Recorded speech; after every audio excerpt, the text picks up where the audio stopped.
Bien, entonces, nos toca entonces entrar ya a una segunda parte que tiene conexión muy fuerte con la primera.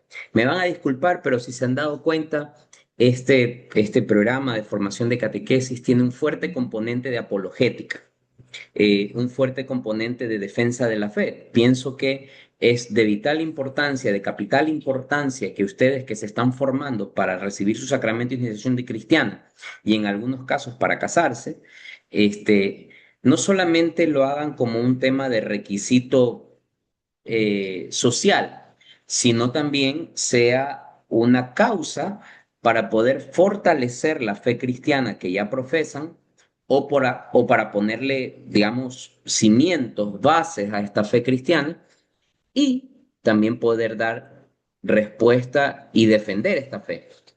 Eh, yo el día de ayer les puse un pequeño survey ahí en el WhatsApp para que puedan poner en qué fecha para ustedes sería más cómodo realizar la prueba.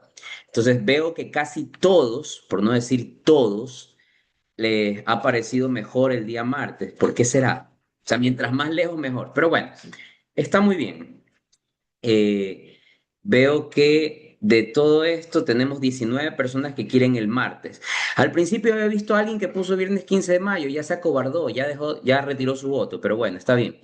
Entonces será el martes 19 de mayo. Ahora, esto va a tener consecuencias. Nos vamos a demorar un poquito. ¿Por qué? Porque la primera vez que yo le tomé las pruebas digamos, por el Google Form, por ahí me di cuenta algunas respuestas medias extrañas que quiero evitar. Entonces quiero evitar hacerles una prueba de 15, 20 preguntas. Voy a hacerles tres preguntas. Una, básicamente en la que ustedes me van a odiar y me van a decir, este miserable, ¿cómo me va a hacer esta pregunta? La segunda en la que ustedes ya se van a sentir más cómodos y una súper fácil y básica. Entonces van a haber tres preguntas de mediana, de intensa y de baja rigurosidad. Ahora, ¿qué pasa si no están contestando bien?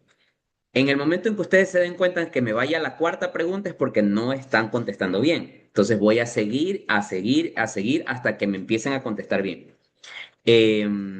Por ahí alguien preguntó, y perdón, se me salió el Mickey sarcástico. Alguien preguntó, ¿va a tomar de lo que ha dado las clases del cuestionario? Y sí, pues, no va a ser de las leyes de la física, pues, ¿no? Es de lo que hemos visto en las clases y lo que está en el cuestionario, fundamentalmente, ¿ya? Lo que avancemos hasta, como ustedes escogieron martes, lo que avancemos hasta el lunes, ¿ya? Lo que avancemos hasta el lunes entra.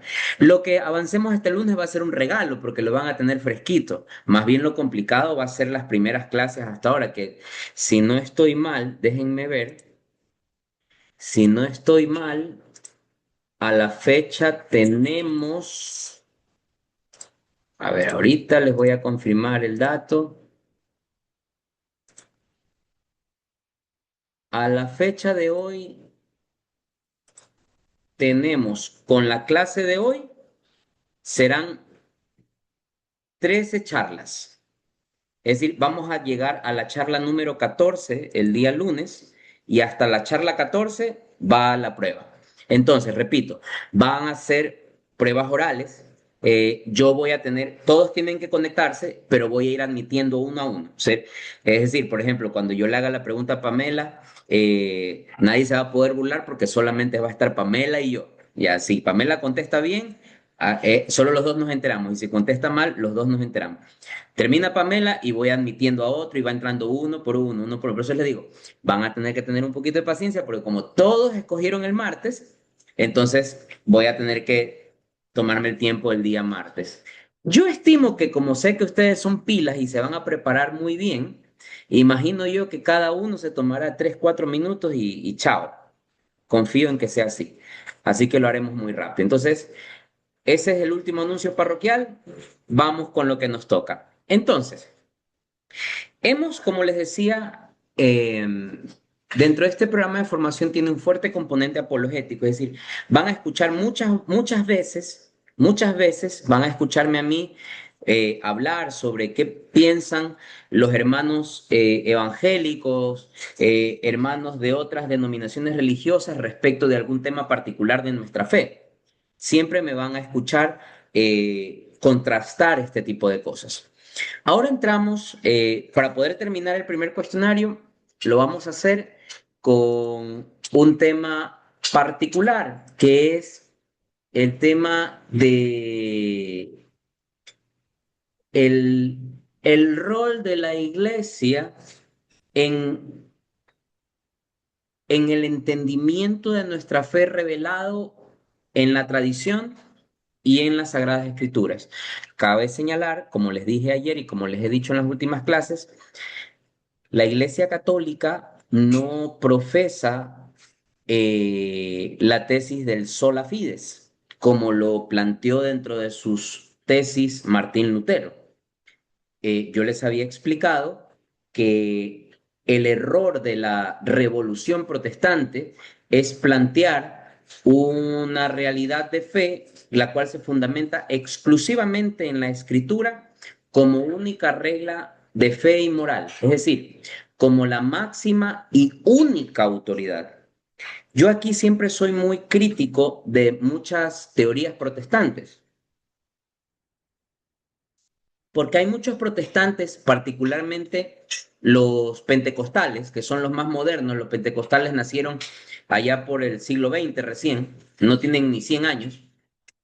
Estos pentecostales son muy clásicos. Ustedes son los que pasan por un templo y los escuchan ahí remolineando, remolineando. Ya, esos son los pentecostales. Esos no tienen ni 100 años.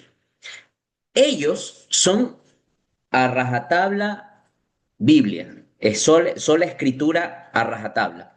Sin embargo, hay otros grupos, como por ejemplo los metodistas, evangélicos metodistas, que ellos sí admiten otras autoridades, pero todas subordinadas a las Sagradas Escrituras.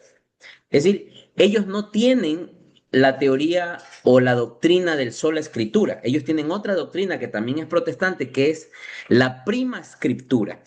Es decir, que la escritura es autoridad máxima, pero que hay otras autoridades subordinadas a esta. Eso no tiene sentido. Es decir, es lo que yo les comenté hace dos clases. Martín Lutero en el 31 de octubre del año 1517, con sus 91 tesis, planteó la Reforma Protestante y se separaron de la Iglesia Católica. Luego Calvino protestó contra Martín Lutero y se abrió de Martín Lutero. Luego Zwinglio protestó contra Calvino y se abrió de Calvino. Luego Enrique VIII protestó contra el Papa porque no le permitió divorciarse y se armó el relajo. Es decir, al final del día, todas estas divisiones responden más a un ego personal más que un querer de fe. ¿Sí? Eso es importantísimo que todos lo tengamos claro, porque va a pasar, suele pasar, que ante nosotros una u otra persona se nos acerque con alguna teoría, con alguna proposición doctrinal, pero nosotros tenemos que estar muy pilas en saber cuál es el fundamento, no solamente doctrinal, sino histórico de cada uno de estos grupos que nos pueden aparecer. Entonces, es importante que nosotros tengamos muy en claro de que dado que el fundamento teológico y filosófico de la iglesia no es la sola escritura, sino más bien un tripié fundamentado en tradición, como les dije ayer, tradición con T mayúscula, sagradas escrituras y magisterio de la iglesia, que actúa de algún modo u otro como intérprete, porque ese es otro de los problemas del protestantismo. Resulta ser que a un tipo coge, abre la Biblia y dice, yo aquí la Biblia leo un pasaje bíblico y este pasaje bíblico a mí me dice esto. Otra persona puede abrir el mismo pasaje bíblico y tener una interpretación distinta. Dios mío, esto es un relajo. Cada uno va a tener una interpretación distinta de un mismo texto. Y eso definitivamente no tiene ninguna lógica ni ningún sentido si analizamos de que la Sagrada Escritura no es otra cosa que una revelación de Dios. Dios se revela al hombre, como lo hemos visto ya desde hace algún tiempo, y porque quiere darse a conocer. Y no puede ser que Dios se dé a conocer de una manera a Pamela, de otra manera a David, y que Pamela tenga un concepto de Dios totalmente distinto al que tiene David. No tiene sentido, no tiene lógica. Por tanto, el magisterio de la Iglesia Católica actúa como intérprete de las Sagradas Escrituras y de la Sagrada Tradición. Y es a lo que llamamos la exégesis. ¿Qué es la exégesis bíblica? La exégesis bíblica no es otra cosa que la correcta interpretación de las Sagradas Escrituras que está delegada al magisterio de la Iglesia Católica. ¿Ya? Va a sonar bien relajado lo que les voy a decir, pero esta es la parte linda de ser católico. Porque un evangélico todo el tiempo tiene que estar cuestionando, todo el tiempo tiene que estar analizando, todo el tiempo tiene que estar contrastando, y eso es una constante lógica de ellos, que de hecho hay una frase que ellos dicen, que protestante reformado vive siempre reformándose. Eso no tiene sentido. Mientras que en el caso nuestro de la Iglesia Católica, nosotros tenemos las fuentes de verdad, las fuentes de fe que han sido ya reveladas y que ante la duda, ante cualquier situación en la que necesitemos algún tipo de aclaración, está el magisterio de la iglesia para que nos lo aclare. ¿Sí? Tenemos resuelto el tema. Por eso yo siempre digo que es muy importante contar con una autoridad visible. Porque en todo sentido de la vida, no solamente en la fe, sino en todo sentido de la vida, es importante tener autoridad. ¿Por qué? Porque el tener una autoridad representa un camino y una guía por donde seguir. Porque si no, imagínense que la vida fuera simplemente cada uno haga lo que pueda. No es así. No es así. Ya las cosas están claramente demarcadas, evidentemente, cada uno dentro del ámbito de su libertad de fe y de obrar puede hacer lo que desee, ¿no? Pero las cosas están claramente definidas. Entonces, la exégesis bíblica no es otra cosa que el atributo que tiene el magisterio de la Iglesia para realizar la correcta interpretación de los libros sagrados. ¿Sí? Entonces, con esta parte concluimos el cuestionario uno de la catequesis y nos adentramos bajo la misma idea en el segundo cuestionario, el cual, la segunda parte va a empezar con tres temas que son muy polémicos, les advierto. El primero de ellos es polémico porque, a ver, muchas personas caen en el romanticismo religioso, ¿ya? Es verdad, Dios es un ser maravilloso, infinitamente bondadoso, misericordioso. Dios es todo misericordia, pero también tenemos que comprender que Dios es todo justo. El día de hoy estuve escuchando en algún momento un blog en el que estaban haciendo una reflexión. Porque hay la frase romántica que dice, Dios es tan misericordioso que incluso Judas podría haberse salvado, que incluso Judas probablemente podría haberse salvado del infierno, porque es que Dios es tan bueno, Dios es tan maravilloso, Dios es tan misericordioso. Y claro, decirlo así suena lindo, suena bello, hermoso, precioso, romántico, bello. Pero si nos vamos a lo que ha revelado el Señor en las Sagradas Escrituras, ¿qué dijo Jesús cuando se refería a Judas? Dijo, aquel que ha entregado al Hijo del Hombre, más le vale no haber nacido. O sea, no podemos decir que Jesús se equivocó, pues no, Jesús está sentenciando clarito. Entonces, con lo cual, evidentemente nosotros no podemos tener un conocimiento pleno de qué es lo que pasa después de la muerte, pero a la luz de lo ya revelado, lo más plausible que Judas esté en el infierno. La pregunta que me hacen por acá, ¿y si Judas se arrepintió en el último momento? Hay varios temas ahí alrededor. ¿Qué pasa si Judas se arrepintió en último momento? La tradición bíblica dice que se mató, que se suicidó, que es un pecado mortal, que el suicidio es un pecado que no tiene perdón. Entonces, ¿se pudo haber arrepentido? Sí. ¿Puede ese arrepentimiento alcanzarle la salvación, sabiendo que el, como vimos nosotros en el debate entre Dante Urbina y Carlos Veloz, que se acuerdan el tema de la justificación, que es la salvación? ¿Cómo se salva el hombre? El hombre se salva fundamentalmente por fe, por gracia y por obras. A diferencia de lo que dicen los hermanos evangélicos, que ellos creen que no importa los errores que cometas, basta que tengas fe. No, a ver, cuidado con romantizar ese tipo de cosas.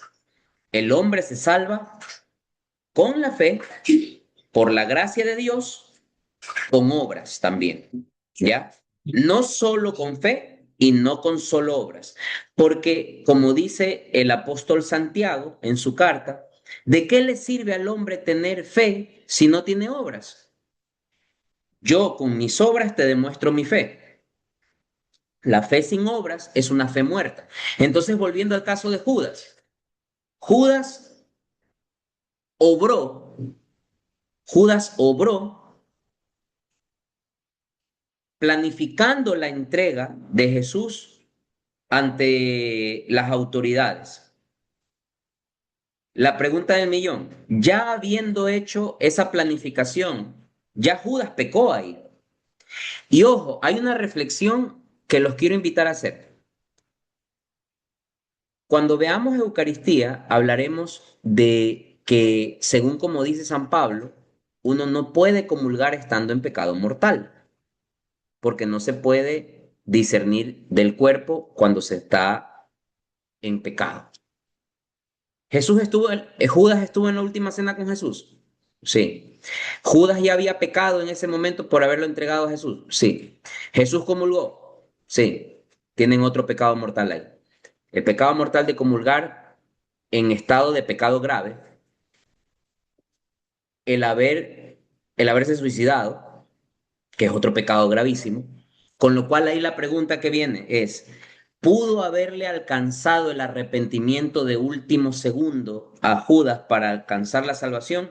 No hay una respuesta categórica. Si quieren mi opinión es que la respuesta es no, no le pudo alcanzar, porque ya Jesús determinó y de alguna manera sentenció momento antes lo que pasaría con Judas. En el Evangelio está escrito, al que entregó al Hijo del Hombre, más le vale no haber nacido. Ahí tenemos claramente que el destino de Judas era el infierno. Entonces, ciertamente es un tema polémico. Y si el infierno es un tema polémico, más aún el tema del purgatorio, que de hecho los protestantes no creen en la existencia del purgatorio, ¿ya? No creen en la existencia del purgatorio. Peor aún, nuestros queridos y buenos e inefables amigos testigos de Jehová, que esos están más locos que una cabra. Ellos, en cambio, no solo que no creen en la existencia del purgatorio, sino que además ellos no creen en la existencia de un juicio particular. Es decir, dicho en términos criollos, para los hermanos testigos de Jehová, yo me muero y me muero yo, se muere el alma, se acabó todo y ahí murió la flor. Es decir, no hay nada. Cuando claramente nosotros sabemos que al momento de la muerte de cada uno de nosotros hay un juicio al que la doctrina denomina juicio particular. Es decir, el Apocalipsis y todos los libros del Nuevo Testamento hablan de un juicio final. Es decir, aquel juicio que dará lugar con la segunda venida, con la parusía, la segunda venida de Jesucristo a la tierra. Pero también se habla de un juicio previo a ese. De hecho, desde el punto de vista semántico, el solo hecho de que exista un juicio final es porque existe un juicio previo a ese. Porque si yo les digo, vamos a hacer la prueba final, si hay una prueba final, quiere decir que hay una prueba previa. Porque si no diría, vamos a hacer una prueba. Pero si al término prueba le pongo el término final, es porque hay una previa. Entonces, previo al juicio final, que es el que lo hemos venido conociendo a lo largo de muchos años en nuestra formación, la que está descrito en el Apocalipsis, que todos los muertos van a resucitar cuando Jesús venga y que vamos a ser juzgados, ya, ese es el juicio final. Pero eso no ocurre en el momento de nuestra muerte, eso ocurrirá en algún momento. Pero en el momento de nuestra muerte, ¿qué pasa con nuestra alma? ¿Qué pasa con el alma de la persona que muere? Se muere y tiene que esperar cientos, miles de años hasta que llegue el juicio final. No tiene sentido. Eso es lo que creen nuestros hermanos testigos de Jehová.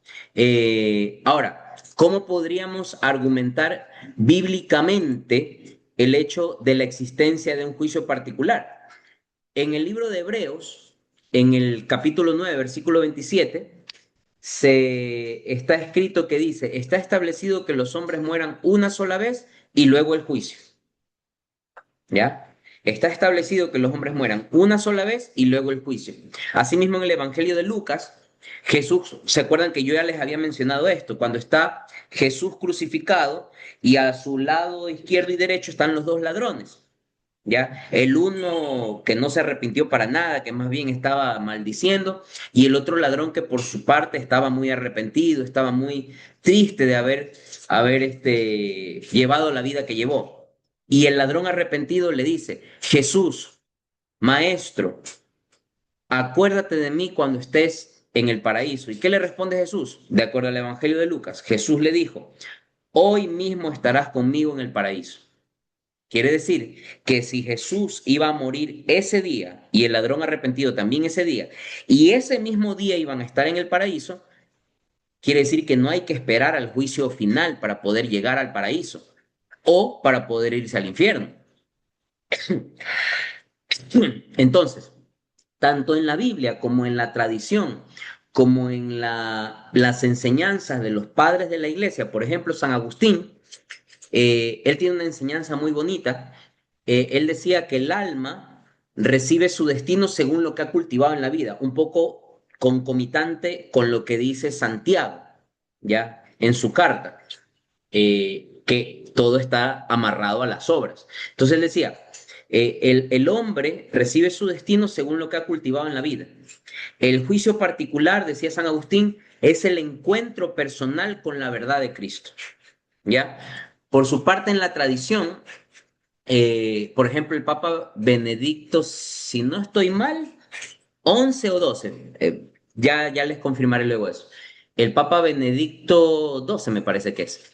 Él decía, él escribió una constitución apostólica que se llama Benedictus Deus.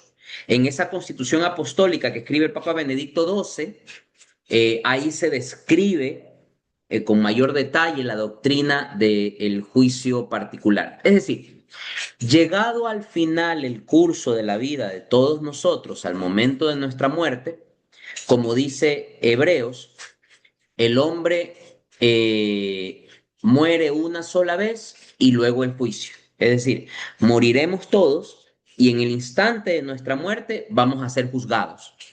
¿Según qué? Según nuestra fe y según nuestras obras. ¿Ya? Es decir, al momento siguiente de nuestra muerte, nuestra alma sabe si nos vamos para el hueco o si nos vamos para arriba.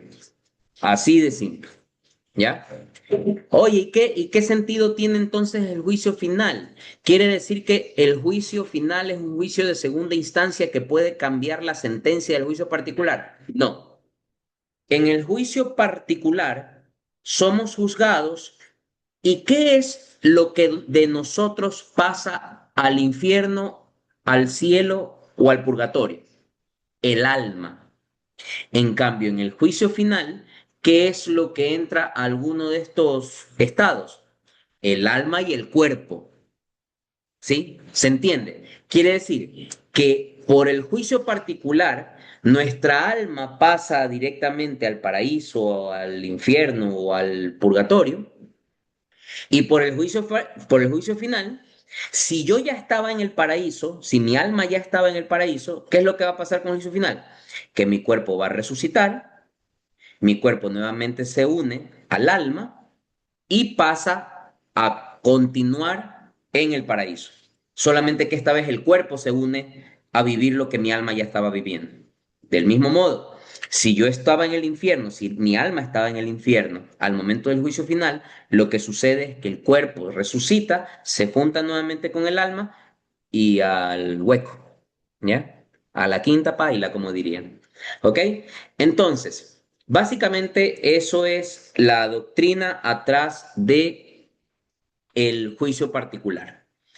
Entonces, ahora, hay mucha polémica, particularmente con nuestros hermanos protestantes, respecto de el tema del purgatorio.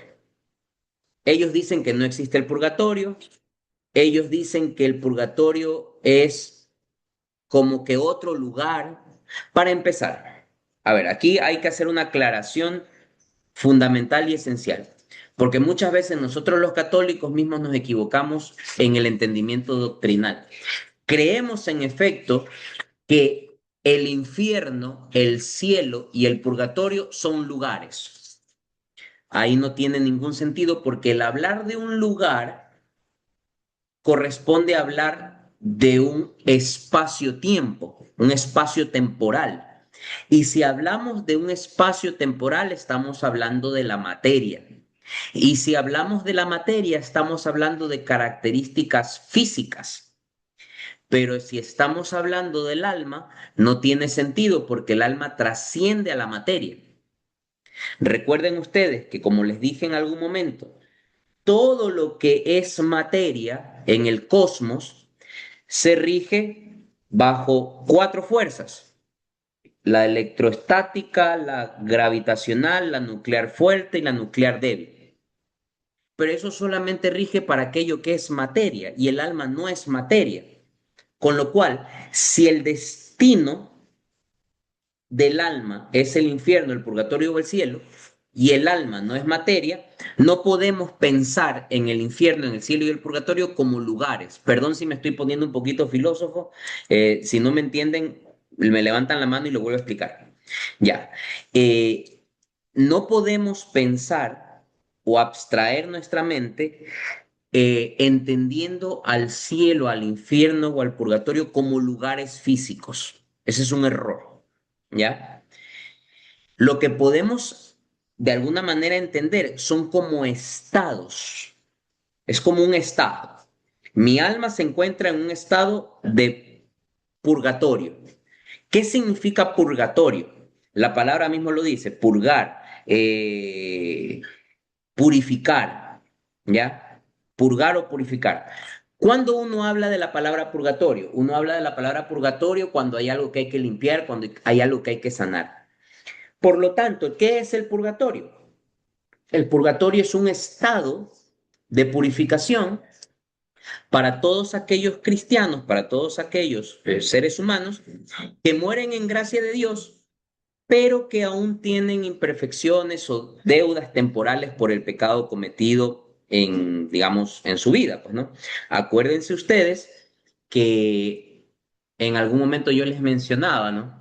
De que cuando uno comete un pecado, hay un doble efecto, y es el pecado cometido y las consecuencias del pecado.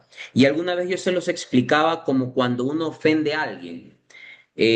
O yo, por ejemplo, voy a la casa de una persona y le rompo una ventana, ¿ya? Ese es un acto que es un agravio. Y yo le digo: ay, perdóname, Juanita, por la ventana que te rompí. Y Juanita, como es una persona muy bondadosa, me perdona. Ya está, solucionó el problema. ¿Obtuve el perdón? Sí. ¿Fue sincero el perdón? Sí. Pero ¿y quién arregla la ventana? Hay que arreglar la ventana. Y eso es muchas veces lo que nos pasa a nosotros en la vida. ¿Es necesario pedir perdón? Por supuesto que sí. El perdón es importante. Pero también es importante, junto con el perdón, la reparación. ¿Ya? Y no solamente en nuestra vida humana cotidiana, sino también en la vida divina, en la vida de fe. Nosotros le pedimos perdón a Dios por las ofensas que hemos cometido, por los pecados que hemos cometido, pero hay una cosa que se llama culpa del pecado, que hay que reparar. Pero si, por ejemplo, digamos, eh, yo robo un dinero, ¿cuál sería la forma de reparar la culpa? Devolviendo el dinero. Pero qué pasa si yo mato a alguien? ¿Cuál sería la forma de recuperar esa vida? No lo hay. Entonces, definitivamente hay la necesidad de una purga posterior a nuestra muerte. Por tanto, la iglesia, como les dije, llama purgatorio a la purgación final de aquellos elegidos por Dios para el cielo. Es decir, el hecho de que mi alma entre al purgatorio corre riesgo de irse al infierno. No, porque el purgatorio es el estado previo al cielo. Es decir, una persona, un alma que entra al purgatorio es porque ya alcanzó la salvación. Solo que no está tan perfectamente purificado y requiere un proceso de limpieza, ¿ya? Pero esto no es que, chuta, estoy en el purgatorio, mi alma está en el purgatorio, entonces me puedo ir al infierno. No, no, no. Aquí solo existe o cielo o purgatorio, o infierno, perdón. O cielo o infierno. Ah, o sea que si lo quisiéramos entender como un tema físico, el purgatorio viene siendo como parte del cielo. La respuesta es sí. Es decir, el purgatorio es el estado de purificación final para los elegidos de Dios, ¿ya? Que contempla castigo, que contempla sufrimiento, que contempla dolor, sí, pero evidentemente es un castigo y un dolor totalmente diferente al del infierno, porque para empezar el del infierno es eterno y el del purgatorio no es eterno. Y aquí es donde adquiere relevancia el hecho de que nosotros tenemos que rezar por nuestros muertitos, tenemos que rezar por el alma de las personas que han muerto, que se han ido de este mundo. ¿Por qué? Porque posiblemente nuestros familiares queridos o nuestros amigos queridos que han fallecido probablemente requieran de nuestras oraciones para que salgan rápido del purgatorio. Ahora ustedes me dirán, y no que el purgatorio no era algo físico espacio-temporal, por lo cual allá no existe el tiempo. Sí, no existe el tiempo, pero el purgatorio, un día en el purgatorio podrían ser como 1000 años para nosotros, porque es otra dimensión de tiempo, puesto que no está supeditado al tiempo como nosotros lo conocemos. Por tanto, al existir esa duda, siempre es importante y por eso la iglesia recomienda recemos por el alma de nuestros difuntos. Es tan importante que recen por el alma de sus difuntos. ¿Por qué? Porque puede estar necesitando de nuestras oraciones, de nuestra ayudita, nuestro empujoncito, para que pase rápido a la presencia de Dios y tenga que terminar y que termine rápido ese proceso de purga que está viviendo. ¿Ya?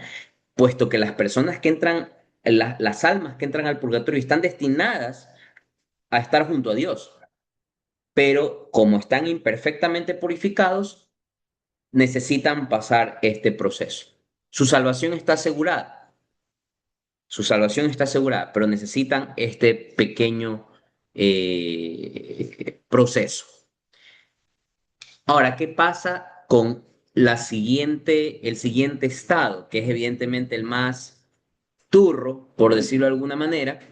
Pero antes de hablar del infierno, eh, es muy probable que en algún momento de sus vidas, si es que se da, ¿no? De que ustedes conversen con una persona que tenga una fe distinta, un protestante, le digan, no, es que eso del purgatorio, ¿dónde está en la Biblia? Fácil. Nuestros hermanos protestantes, ¿se acuerdan que yo les había dicho que ellos tienen un canon de 66 libros? Sí se acuerdan de eso, ¿verdad? ¿O no se acuerdan? ¿Sí se acuerdan que yo les había mencionado que nuestra Biblia tiene 73 libros y la de los evangélicos protestantes tiene 66 libros? Tienen una cara que no se acuerdan, pero para nada. Pero bueno, voy a asumir que sí se acuerdan. Ya.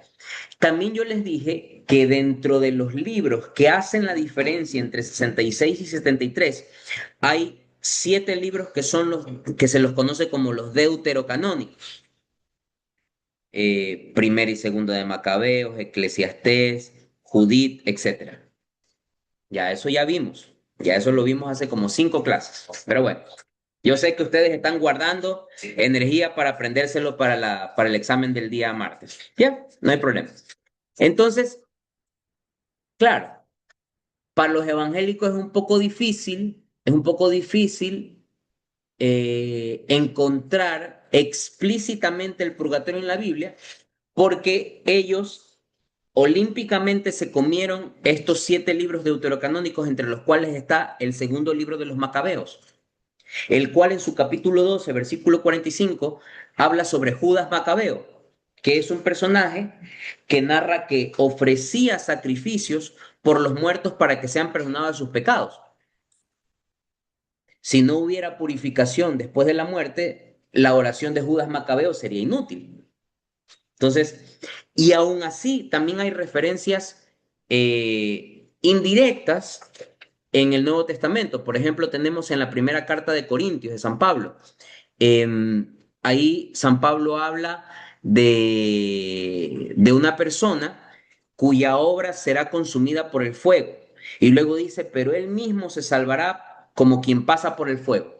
Entonces es una forma en la que San Pablo habla de un estado, de un lugar o de una instancia en la que la persona pasará por un fuego para purificarse. Asimismo, el evangelista Mateo, eh, si no estoy mal, en el capítulo 12, refiere cuando Jesús menciona pecados que no serán perdonados ni en este siglo ni en el venidero. Si no estoy mal, decía am, que hay pecados, sí, así, que hay pecados que no serán perdonados ni en este siglo ni en el venidero. ¿Qué sugiere cuando Jesús dice que hay pecados que no serán perdonados ni en este siglo ni en el venidero? Sugiere que hay otros que sí pueden ser perdonados después de la muerte, ¿ya? Entonces, al decir Jesús que hay pecados que no serán perdonados después de la muerte, sugiere que hay pecados que sí pueden ser perdonados después de la muerte. Por su parte, a lo largo de la tradición con T mayúscula, tenemos también los padres de la iglesia, como Tertuliano, y fíjense que Tertuliano es del siglo II. Tertuliano habla de unas ofrendas anuales que se hacían por los difuntos como una costumbre ya establecida en ese tiempo. Siglo II, ojo, siglo II. También San Juan Crisóstomo. Él exhortaba socorrer a los difuntos mediante limosnas, oraciones, porque según lo que él le enseñaba, decía que esto les traía alivio a las almas. Asimismo con los concilios de Florencia y Trento. Entonces, gracias. Toda esta justificación bíblica y patrística tenemos nosotros respecto de el purgatorio. Permítanme un segundito.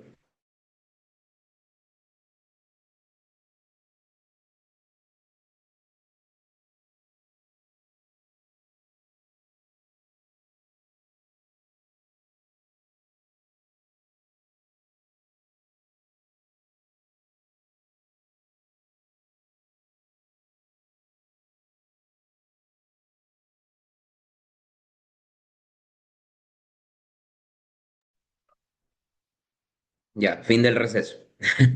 Ya, entonces, vamos entonces, como les decía, con la parte un poquito más, no digo complicada, pero sí un poco.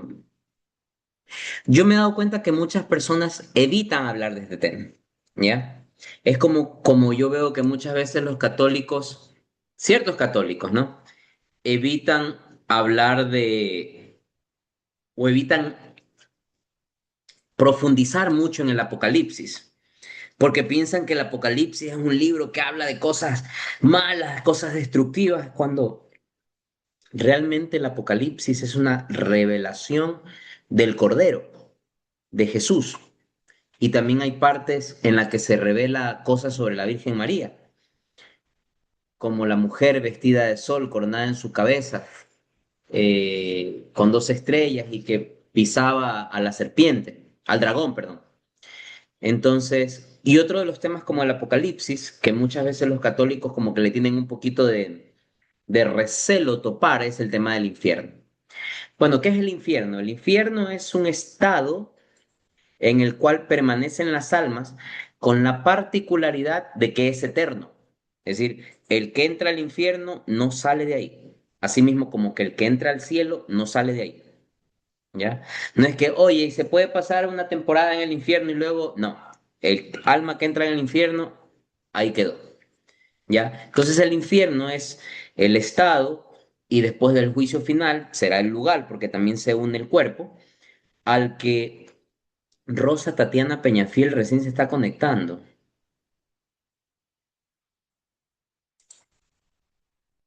¿Estaba ya Rosa Peñafiel conectada antes? ¿Alguien sabe? ¿No? No estaba. Bueno, me parece un absurdo admitirlo ahorita, si ahí vamos a terminar. Pero bueno. En fin, no la voy a admitir. Perdón. Ya, entonces, al final, como le decía, el infierno es un estado y que con el juicio final se convertirá en un lugar también en el que están las almas de los que mueren en estado de pecado mortal. De hecho, Jesús en el Evangelio lo describió como el fuego que nunca se apaga, el fuego que nunca se extingue. Imagínense esa descripción que hace Jesús, ¿no?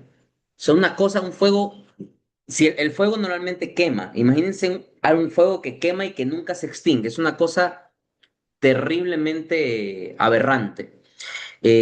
Por tanto, el infierno no es otra cosa que el estado de autoexclusión definitiva de la comunión con Dios. Es decir, ¿podemos evitar el infierno? Claro, está en nuestras manos evitar el infierno. Por eso podemos determinar que el infierno es el estado de autoexclusión, porque solito me estoy excluyendo de la salvación, porque pudiendo salvarme, haciendo obras, teniendo fe, decido irme a la paila, pues no.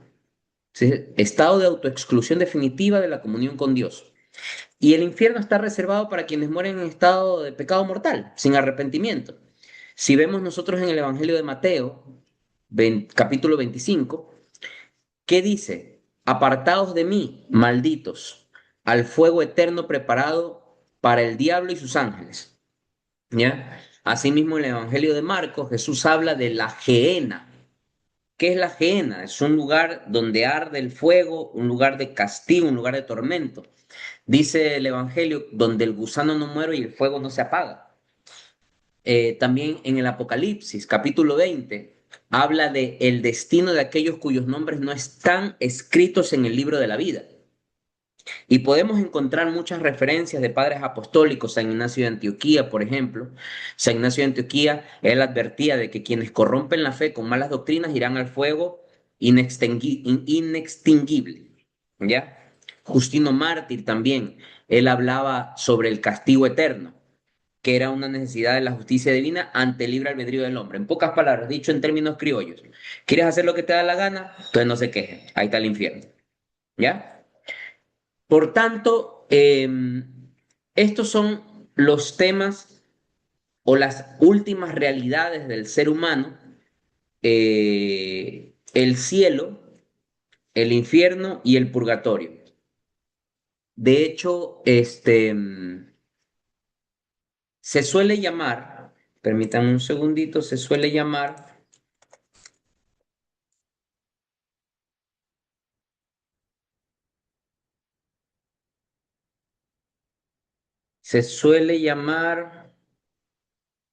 los novísimos, esa es la palabra que no me acordaba, los novísimos, que son las últimas realidades, las cuatro últimas realidades del ser al momento de la muerte, juicio, infierno y cielo.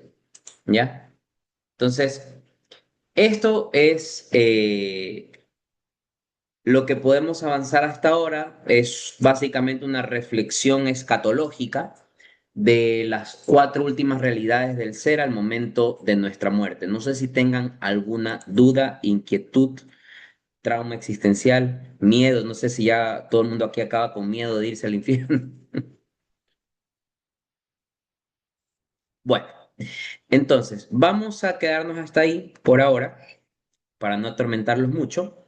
Y nos vemos de aquí el día lunes. No se olviden que el martes tenemos prueba. Se traten en lo posible del martes estar todos. Yo también voy a esforzarme por estar puntual, temprano, para que no perdamos mucho tiempo y no quitarles tiempo también a ustedes y puedan irse a descansar tranquilos con la felicidad de Buenas haber noches, salido una muy bien preguntita. en la prueba. ¿Alguien tiene Buenas alguna noches, pregunta? disculpe. Dígame. Disculpe, buenas noches, Andrés le saluda. Hola.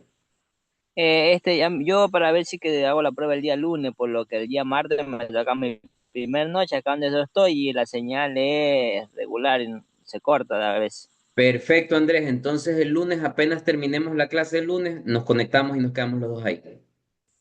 Ya, listo, gracias. Perfecto. Listo. ¿Alguien más? ¿Alguien más como Andrés Valiente que quiere hacer la prueba el día lunes? ¿No? Bueno, listo. Cuídense mucho, queridos hermanos. Que Dios los bendiga. Nos vemos el lunes.